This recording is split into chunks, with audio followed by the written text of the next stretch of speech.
ಒಮ್ಮೆ ಮಂಕುತಿಮ್ಮನ ಕಗ್ಗದ ಕರ್ತೃ ಡಿ.ವಿ. ಗುಂಡಪ್ಪನವರನ್ನು ಕಾಲೇಜಿನ ಪ್ರಾಧ್ಯಾಪಕರೊಬ್ಬರು ಭೇಟಿಯಾಗಿದ್ದರಂತೆ.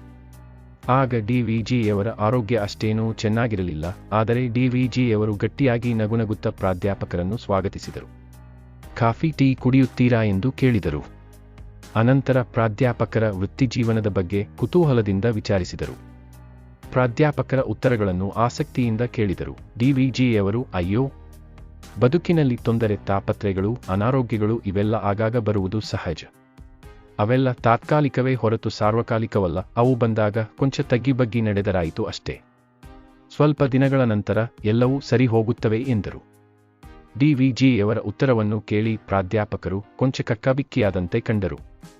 ಆಗ ಡಿ.ವಿ.ಜಿಯವರು ಮಹಾಭಾರತದಲ್ಲಿ ಬಂದಿರುವ ಪ್ರಕರಣವೊಂದನ್ನು ಹೇಳುತ್ತೇನೆ ಕೇಳಿ ಎಂದು ಇದನ್ನು ಹೇಳಿದರು.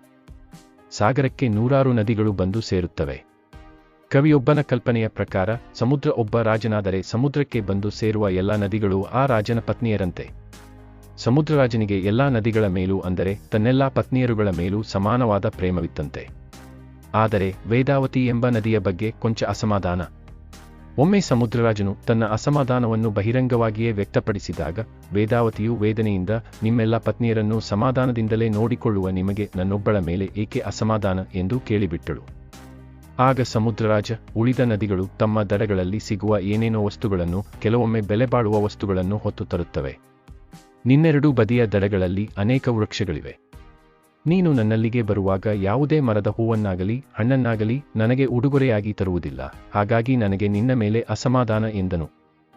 ಆಗ ವೇದಾವತಿಯು ಕೊಂಚ ಯೋಚಿಸಿ, ಪ್ರಭು, ನನ್ನ ದಡಗಳಲ್ಲಿ ಅಡವಿ ಗಿಡಮರಗಳು ಇರುವುದು ನಿಜ. ಆದರೆ ಯಾವಾಗಲೋ ಒಮ್ಮೊಮ್ಮೆ ನನ್ನಲ್ಲಿ ಪ್ರವಾಹ ಬಂದಾಗ ಮಾತ್ರ ನಾನು ಗಿಡಮರಗಳನ್ನು ಮುಟ್ಟುತ್ತೇನೆ.